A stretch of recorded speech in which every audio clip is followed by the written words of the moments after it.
गांधी परिवार की सोच मात्र उनके परिवार की प्रगति तक सीमित है और यह सोच कितनी दुर्भाग्यपूर्ण हो सकती है, यह हाल फिलहाल में कई न्यूज चैनल्स के माध्यम से, कई अखबारों के माध्यम से राष्ट्र के सम्मुख प्रस्तुत हुई है। आज वो उत्तर प्रदेश समझता है कि एक बेटी ऐसी थी, एक मां ऐसी थी जिसने अपने बच्चे को पीठ पर बांधकर, घोड़े पर चढ़कर अंग्रेजों के खिलाफ तलवार निकाली थी ताकि देश स्वतंत्र हो सके। और दुर्भाग्य देखिए, आज रायबरेली में सांसद एक ऐसी हैं जो राजीव गांधी फाउंडेशन के नाम से अपने बच्चों के साथ राष्ट्र को लूटने में कोई कसर नहीं छोड़ रही। और लूटा तो कैसे लूटा? क्या कोई हिंदुस्तानी ये कल्पना कर सकता था कि चीन की सरकार के साथ समझौता करेंगे ताकि उस फाउंडेशन में पैसा आए जिस तिजोरी की चाबी सोनिया गांधी के हाथ में है? क्या कोई कल्पना कर सकता था कि एक ऐसा मंजर देश देखेगा जिसमें एक के बाद एक मनमोहन सरकार के मंत्री पॉलिटिकल हफ्ता देंगे फाउंडेशन को? क्या देश सोच सकता था कि एक ऐसी संस्थान यूपीए की चेयरपर्सन स्थापित करेंगी जो मेहुल चौकसी जैसे गोरख धंधे करने वालों से भी पैसा लेने में बिल्कुल नहीं हिचकिचाएगी? आज उस परिवार से कहना चाहती हूं, अमेठी में आपकी घड़ी बंद हुई है। रायबरेली का परिणाम बदलने में भी अब भाजपा को देर नहीं लगेगी।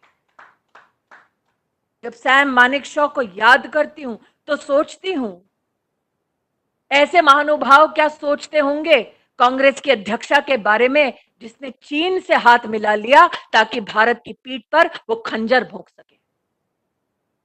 क्या जरूरत थी? कांग्रेस के एक नेता ने कहा, भाई 20 लाख रुपया लिया है, ऑडिट करके वापस हमने अपना हिसाब दे दिया। 20 लाख में बेच दिया। आज कार्यकर्ता के नाते ये प्रश्न करती हूं, आज कार्यकर्ता के नाते कांग्रेस की अध्यक्षा से प्रश्न करती हूं कि क्यों चीन का सामान हिंदुस्तान में आए, हिंदुस्तान में सूक्ष्म और लघु उद्योग बर्बाद हो जाए, ऐसी किवायद आपकी सरकार ने मनमोहन सिंह के नेतृत्व में की? क्यों इतना बड़ा धोखा हिंदुस्तान को दिया? मैं स्तब्ध हूं।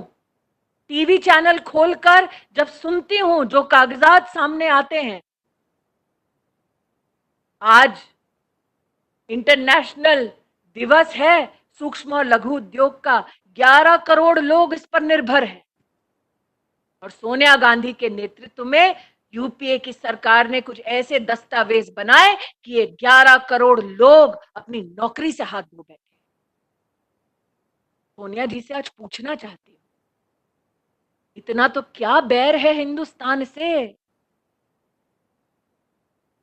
दुश्मन से हाथ मिलाओ, चोरों से पैसा लो, प्रधानमंत्री को रिमोट कंट्रोल बना दो और विविध मंत्रालयों से पैसा चूसो।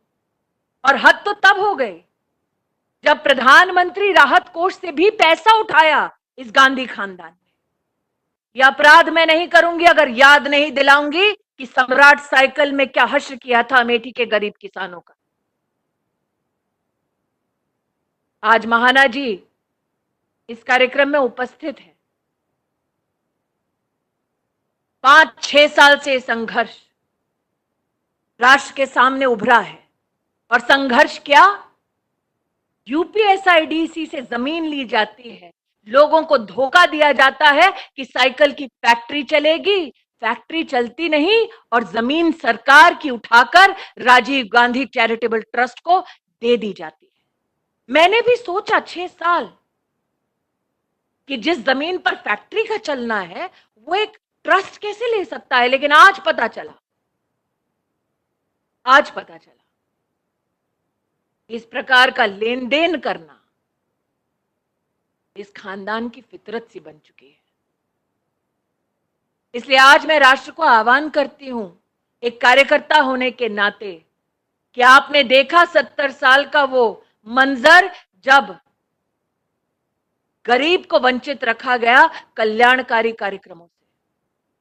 आपने देखा वो 10 साल का मंजर जब एक प्रधानमंत्री के नेतृत्व में कुशासन के मार्ग पर चलते हुए देश को भिन्न भिन्न प्रकारों से लूटने का काम किया गया? लेकिन अब मोदी और योगी की सरकार के चलते उत्तर प्रदेश में ऐसे गोरख धंधे करने वालों की दाल नहीं गलेगी।